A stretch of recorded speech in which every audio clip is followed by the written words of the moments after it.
everybody, welcome back to my channel. My name is Jenny and I am a stay-at-home mom of 2 little girls. I have an 8-year-old who is now in 3rd grade and a 3-year-old who is just doing preschool learning here in our home. Our school district decided that this year, due to the coronavirus, we were all going to start out the new year with virtual learning, and it's definitely been a learning experience for all of us. I had a really hard time in the beginning. I had to quickly come up with a new plan and a new routine to fit in with my 3rd grader and with my 3-year-old, not feeling left out and still keeping her busy throughout the day as well. So here are a few things that I've learned so far this week that I've tried to make the day go by just a little bit smoother. So go ahead, grab a cup of coffee or tea, and let's get right into it.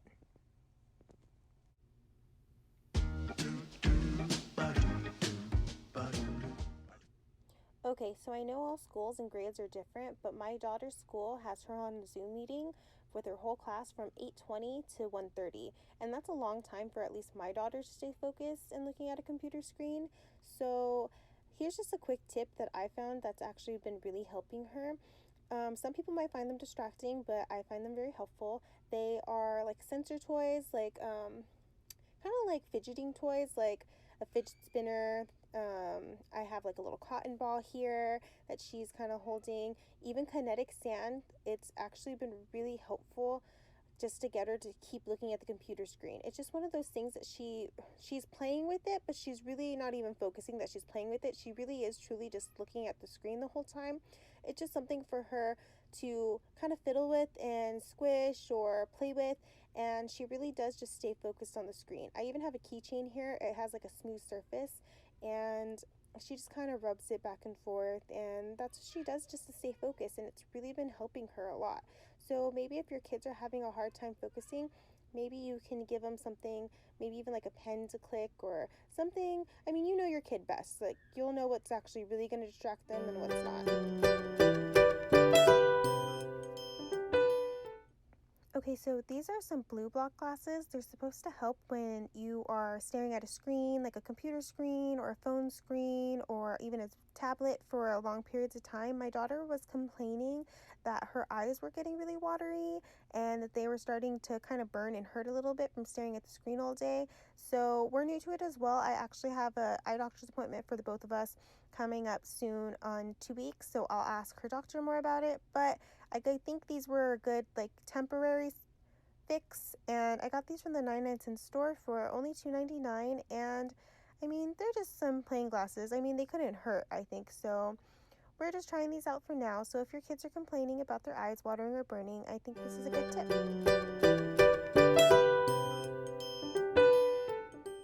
Okay, so honestly, the first day, I really didn't even know what to do with my 3-year-old. I honestly just stuck her in a room, gave her some kinetic sand, gave her an iPad, and really just hoped for the best. While me and my 3rd grader were just trying to figure out her Zoom meetings that day. So that plan didn't go over well. As you saw, her room ended up being a complete mess. So what I ended up doing later that night is going to Target and buying a few things, and I just took a random space in my home. This is a cabinet that I don't really use. It's kind of like a junk drawer cabinet, honestly, that could be to better use, so that's what we're going to do here. I'm going to turn this into a kind of like a learning cabinet so my 3-year-old doesn't feel so left out. So what I'm just doing so far is just organizing and putting containers where I feel like they will fit best, and just playing around with them a little bit. I put the books back because the books needed to stay in there, and it kind of went with my learning cabinet theme anyways. And these are my 8-year-old's books. They're more the older books. The ones on the bottom were little kid books and bedtime books. And as you can see here, I have a whole bunch of crayons and colors and puzzles that need to be put away.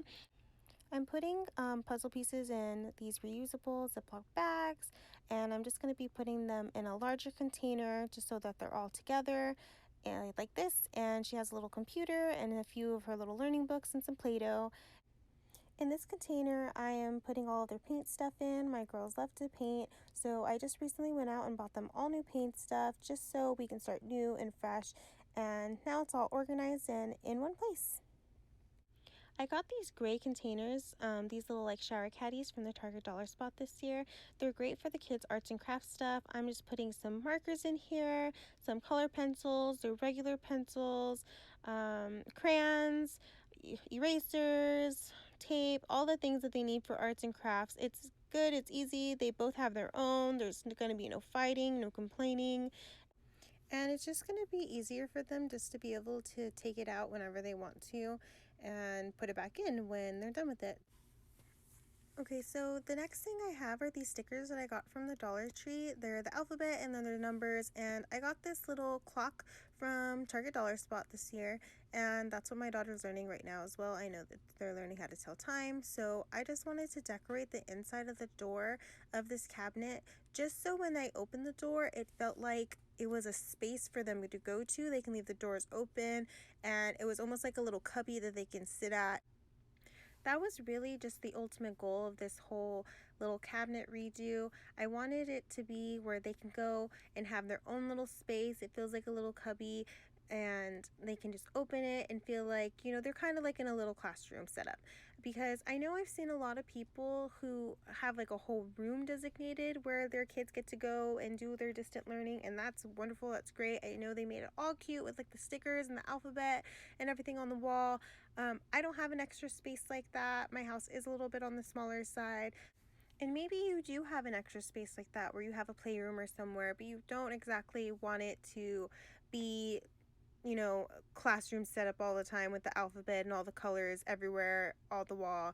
Maybe you do just want it to be tucked away into a closet somewhere. That's, this is a good option for that too, because I know that I have certain decor in my house and I don't want rainbow alphabet colors everywhere, all over my refrigerator and all over my walls. So I do think this is also a really great option for the people who are like that and like me, who just want it tucked away. It's still there, it's accessible for the kids to get to whenever they need to or whenever they want, nice and organized, still pleasing to the eye. They can take it out, use it, go color at the table, go color in the room, color in their little cubby area, and they can put it back away all by themselves.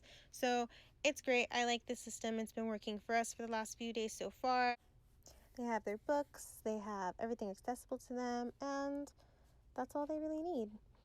Thank you guys so much for watching. I hope you found some of these tips helpful. Let me know in the comments down below if you have any tips on how you're surviving virtual learning this year. Or please leave a comment down below if you had a really bad first week or a really good first week. I would love to hear all about it. We personally had a really hard first day, but the rest of the week went a lot smoother. Please don't forget to like, comment, and subscribe.